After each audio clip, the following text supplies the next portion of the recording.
قرآن پاک کے مختلف دو مقامات سے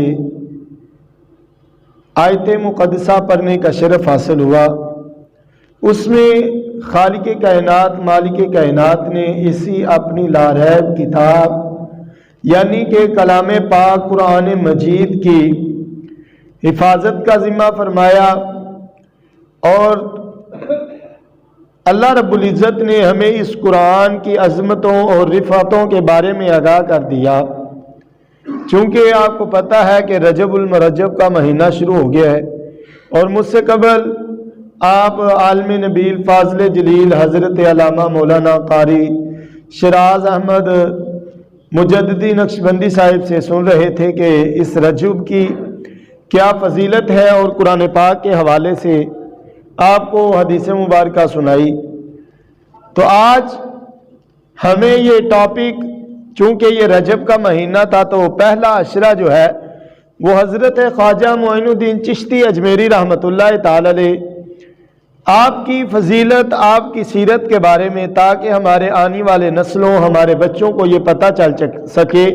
کہ ہمارے اسلاف نے اس دنیا میں آ کر صرف پیری مریدی نہیں کی، بلکہ ہمیں علم کے قریب کتنا کیا اور ہمیں علم دیا کتنا۔ اور حضرت خواجہ معین الدین چشتی اجمیری رحمۃ اللہ تعالی علیہ آپ کی ذات وہ ذات ہے کہ جنہوں نے اس بر صغیر میں، اگر ہم دیکھیں ہمارے باپ دادا مسلمان ہیں تو وہ صرف انہی حضرت خواجہ معین الدین چشتی اجمیری کی وجہ سے، حضرت داتا گنج بخش رحمۃ اللہ تعالی علیہ کی وجہ سے، حضرت سلطان العارفین آپ کی وجہ سے، اور دیگر جتنے بھی اسلاف ہیں، یہ جو آج ہم دین کے قریب ہیں، یہ صرف انہی اسلاف کی وجہ سے ہے کہ جنہوں نے دوسرے ملکوں سے ہجرت کر کے ہمیں بتایا۔ اور حضرت خواجہ معین الدین چشتی اجمیری رحمۃ اللہ تعالی علیہ آپ جانتے ہیں کہ جب حضرت داتا گنج بخش رحمۃ اللہ تعالی علیہ آپ کی بارگاہ سے گئے، جب ہند کی سرزمین پر پہنچے، جا کر لوگوں کو تبلیغ کی دعوت کی، اب ہر بندے کا دعوت دینے کا طریقہ علیحدہ علیحدہ ہوتا ہے۔ ہر بندے نے اپنے حساب سے، اپنے زمانے کے فی زمانہ حساب سے لوگوں کو دعوت تبلیغ کرنی ہوتی ہے۔ تو جب حضرت خواجہ معین الدین چشتی اجمیری آئے تو لوگ ڈولکیوں، پالکیوں اور دیگر اس طرح کے رواجات میں، رسومات میں اپنے آپ کو گھیرا تنگ کر لیا تھا۔ تو آپ نے پھر لوگوں کو جب تبلیغ فرمائی تو اسی طریقے سے تبلیغ فرمائی، اور جب لوگوں کو کلمے کی دعوت دی تو یکمشت 90 لاکھ لوگوں نے کلمہ پڑھ کر مسلمان ہوئے۔ تو بہرحال یہ قرآن پاک کی عظمت اور فضیلت ہے۔ خالق کائنات مالک کائنات نے ارشاد فرمایا، انا نحن نزلنا الذکر وانا لہ لحافظون، بے شک ہم نے اس قرآن کو نازل کیا، اس ذکر کو نازل کیا، وَإِنَّا لَهُ لَحَافِظُونَ، بے شک ہم ہی اس کی حفاظت کرنے والے ہیں۔ اب آپ بتائیے کہ جس قرآن کو اللہ نے نازل کیا، اس قرآن کا ذمہ خود خدا لے رہا ہے، اور لوگوں کو بتا رہا ہے کہ اے لوگوں یاد رکھنا یہ میرا کلام ہے، یہ میرا ذکر ہے، تو اس کا ذمہ بھی، اس کی حفاظت کا ذمہ بھی میں نے لیا۔ اب آئیے تھوڑا سا پیچھے چلتے ہیں، کریم آقا صلی اللہ علیہ وسلم کے دور کے اندر زمانہ نبوت میں چلتے ہیں۔ جب کریم آقا صلی اللہ علیہ وسلم کی بارگاہ میں حضرت جبریل امین آئے،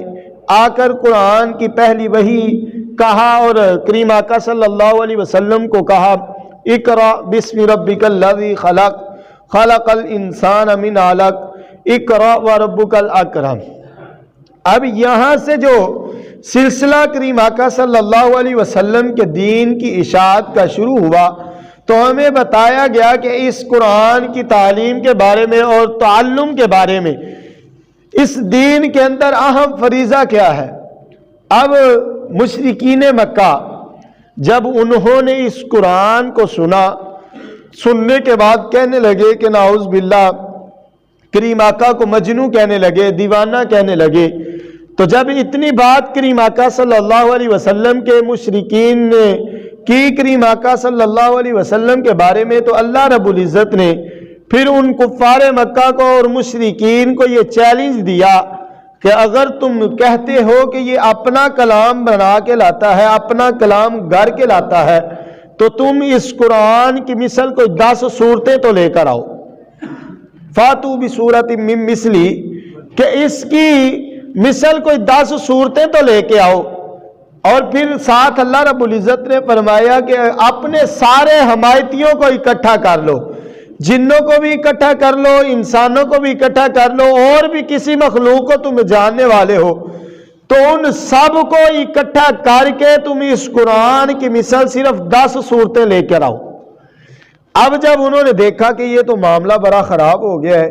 کہ اب ہم اس کی مثل کس طرح سے لا سکتے ہیں، اب ایک ایسا بندہ بھی گزرا ہے اس دنیا کے اندر،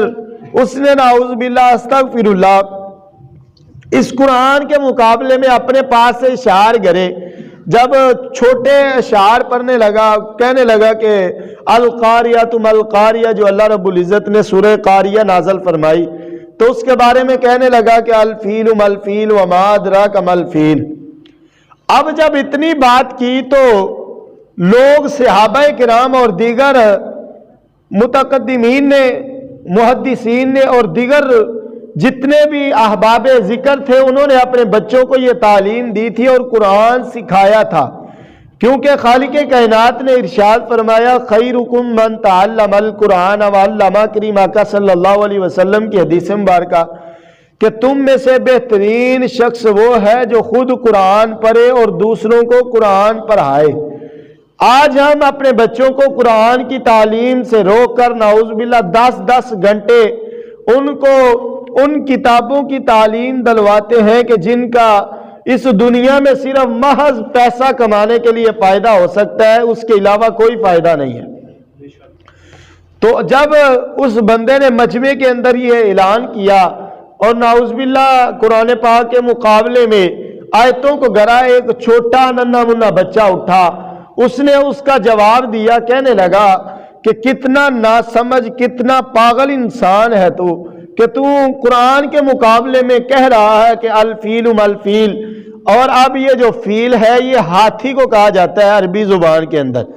اس نے کہا کہ تو اپنے دعوے کے اندر جھوٹا ہے۔ اب چھوٹا بچہ جو سمجھدار ہے، جو 3 4 5 سال کا بچہ ہے، تو اس کو بھی پتہ چل جائے گا کہ یہ فیل یعنی کہ ہاتھی کیا ہے، اور وما ادراک ملفیل، تم کیا جانتے ہو کہ ہاتھی کیا ہے۔ تو جب اس نے یہ بات کی تو ننھا بچہ اٹھا، اب اس نے قرآن کی تعلیم کو پڑھا تھا، قرآن کو سنا تھا، تو کہنے لگا کہ تو اپنے دعوے کے اندر بالکل جھوٹا ہے، تو یہ کہہ رہا ہے کہ الفیل ملفیل، ہاتھی کیا ہے اور تم کیا جانتے ہو کہ ہاتھی کیا ہے۔ تو جب اس نے کہا کہ چھوٹے بچے سے بھی پوچھا جائے کہ ہاتھی کیا ہے، وہ تجھے بتائے گا کہ ایک 8-10 فٹ کا باری برکم جانور ہے، اس کے آگے سونڈ لگی ہے، وہ اس طرح چلتا ہے، یہ اس کا نقشہ ہے۔ تو لہٰذا تو اپنے دعوے کے اندر جھوٹا ہے۔ جب اس نے اس بات کو سنا تو اس نے وہیں پر توبہ کو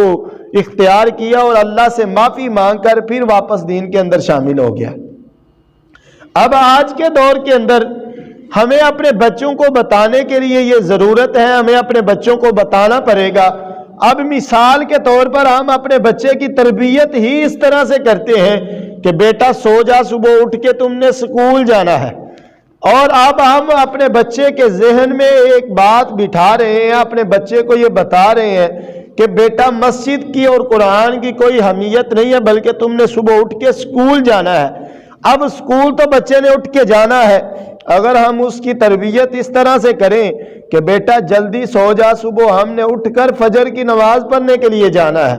جب اتنی بات ہم اس سے کہیں گے، اب جب وہ چھوٹا بچہ ہوگا، یہ بات سنتا سنتا بڑا ہوگا، تو جب وہ آخر سمجھنے کی عمر تک پہنچے گا تو وہ پھر کہے گا کہ ہاں یار کوئی نماز بھی کوئی چیز ہے۔ میرے والدین مجھے جب میں سوتا تھا تو فجر کا نام لے لے کر کہتے تھے کہ بیٹا سو جا، صبح اٹھ کے ہم نے نماز فجر پڑھنی ہے۔ اب جب ہم نے ان کو بتانا یہی ہے کہ بیٹا سو جا، اب 3 سال کا بچہ ہے، اور سائنس کے اندر آپ میں سے اگر کوئی بندہ جانتا ہے یا نہیں جانتا، سائنس کے اندر جو بچے کی گروتھ کا معاملہ ہے، جو اس کے نیورون اور پیٹرون سیلز ہوتے ہیں جو دماغ کے اندر، ان کے بارے میں ایک جو سائنسی نقطہ نظر ہے وہ یہ ہے کہ جب بچے کی عمر ماں کے پیٹ میں 4 سال ہو جاتی ہے، ہم بعض بزرگوں کے بارے میں سنتے ہیں کہ انہوں نے اپنے والدین کے پیٹ میں سے، ماں کے پیٹ میں سے یا چھوٹی عمر کے اندر قرآن حفظ کر لیا۔ اب یہ وہ سیلز ہیں جو آپس میں ٹکرا رہے ہیں، اب بچہ جو ہے ان باتوں کو بھی کب کر رہا ہے، اس کے ذہن کے اندر ایک میموری سٹور ہوتی جا رہی ہے۔ اب 4 ماہ سے لے کر جو 6 سال کی عمر تک بچہ ہوتا ہے، وہ کسی بھی بات کو، چاہے اس کے سامنے کوئی بری بات کی جائے تو اس کا فیس امپریشن ہمیں بتائے گا کہ اس بچے نے یہ بات پک کی ہے۔ اب بچے کے سامنے جس طرح کی بات ہم کریں گے اس عمر کے اندر، تو بچہ انہی باتوں کو پک اپ کر وہ آگے پہنچے گا۔ اب ہم مثال کے طور پر سنتے ہیں اور اولیاء کے بارے میں سنتے ہیں کہ انہوں نے چھوٹی کچی عمروں کے اندر، جس طرح ہم محدث دہلوی رحمت اللہ تعالیٰ علیہ، شیخ عبدالحق محدث دہلوی رحمت اللہ تعالیٰ علیہ، آپ کے بارے میں سنتے ہیں کہ آپ نے 6 ماہ کے اندر قرآن پاک کو حفظ کر لیا۔ کوئی بچے ایسے ہوتے ہیں 3 سال کی عمر میں حفظ کرتے ہیں۔ اب بذات خود جب میں نے حفظ کیا تقریباً 3 سال 4 ماہ کے قریب تھے جب میں نے حفظ کیا، ہمارے ساتھ کچھ ایسے بچے پڑھنے والے تھے کہ جنہوں نے 2 سال کے اندر 1.5 سال کے اندر حفظ کر لیا۔ اب بچے کا جس بات کی طرف، اور آپ لوگوں نے اکثر دیکھا ہوگا کہ محدثین اور مفسرین جتنے بھی بنے ہیں، ان کے والدین نے ان کو چھوٹی عمر کے اندر اس قرآن کی تعلیم دے کر اور اس قرآن کی اہمیت بتا کر ان کو اس بات کی تعلیم دی کہ ہماری زندگی کا منبع اور ثمر جو ہے وہ یہ قرآن پاک ہے اور کلام لا ریب ہے۔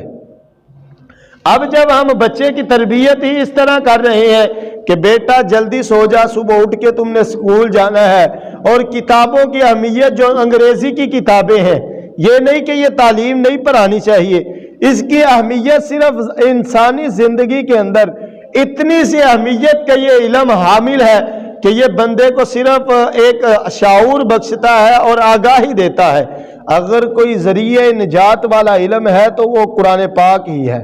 اور قرآن پاک کی فضیلت، اگر ہم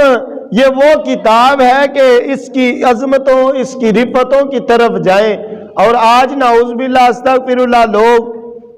قرآن پاک کی بے حرمتی کر رہے ہیں۔ اور یہ سویڈن کے اندر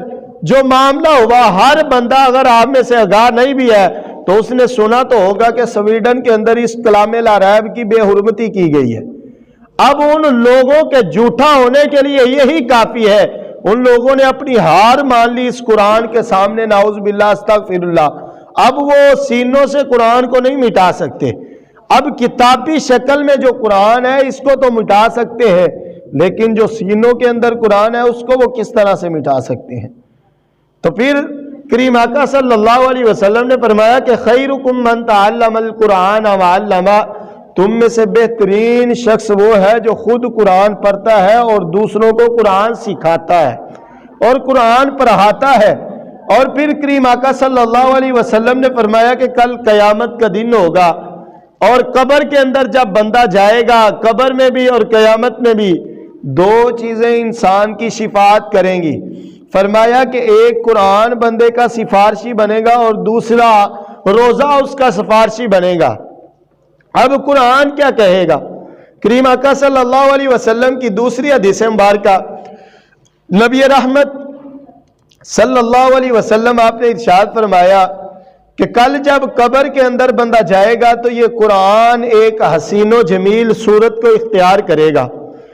حسین و جمیل صورت کو اختیار کرنے کے بعد بندے کے سامنے جب منکر نکیرین آئیں گے، اب اگر ایک ایک بات کو کھول کھول کر بیان کیا جائے تو بڑا ٹائم لگتا ہے، تو اس وجہ سے میں کہتا ہوں کہ کم از کم سوموار والے دن درس کے اندر آپ شمولیت اختیار کریں تاکہ آپ کو پتہ چل سکے کہ ہمارا دین ہمیں کیا کہتا ہے۔ کم از کم صرف ایک دن جمعے کے علاوہ۔ اب منکر نکیرین مومن کے پاس آنے کا علیحدہ معاملہ ہے اور مشرکین اور منکر کے پاس جانے کا علیحدہ معاملہ ہے۔ جب منکر نکیرین آئیں گے تو ایک حسین و جمیل صورت کے اندر یہ انسان کے سامنے اور منکر نکیرین کے سامنے آر بن جائے گا، یعنی کہ دیوار بن جائے گا۔ اب منکر نکیرین آ کر بندے سے سوال کریں گے کہ مر ربک ما دینک ما انت تقول فی حق ھذا الرجل۔ اب یہ قرآن جو حسین و جمیل صورت کے اندر انسان کے سامنے آ کر کھڑا ہو گیا اور اس کے ارد گرد دیوار بنا دے گا، اور فرشتوں کو منکر نکیرین کو اس کے پاس نہیں آنے دے گا بلکہ ان کے جواب خود دے گا۔ بندہ بڑا پریشان ہوگا، حیران ہوگا کہ یہ کون سا معاملہ ہے، یہ کیا ہے جو میرے سامنے آ گیا؟ تو پھر اس کے بعد قرآن کہے گا کہ میں وہ قرآن ہوں جس کو تو دنیا کے اندر پڑھا کرتا تھا، میں وہ قرآن ہوں جس کی تو تلاوت کیا کرتا تھا، میں وہ قرآن ہوں کہ جس کو تم نے تھام کر راہ راست پر آ گیا، میں وہ قرآن ہوں کہ جو اللہ کا کلام ہوں۔ اب جب اتنی بات سنے گا، اور پھر دوسری حدیث مبارکہ میں کریم آقا صلی اللہ علیہ وسلم کے صحابی ایک دن سفر کے اندر جا رہے ہیں، راستے کے اندر وہ قبر بالکل سیدھی ہو گئی ہے، پتہ نہیں ہے کہ یہاں پر قبر ہے یا زمین ہے یا ٹیلا ہے یا کیا ہے۔ اب صحابی نے کریم آقا صلی اللہ علیہ وسلم کے جانشین نے وہاں پر اپنا رفت صبر کیا اور وہاں پر ٹھہر گئے اور رات کو بستر بچھایا۔ بستر بچھانے کے بعد آرام کرنے کے لیے جب لیٹے تو زمین کے ساتھ کان لگا کر سنا۔ جب کان لگائے تو اندر سے سورہ ملک پڑھنے کی آواز آ رہی۔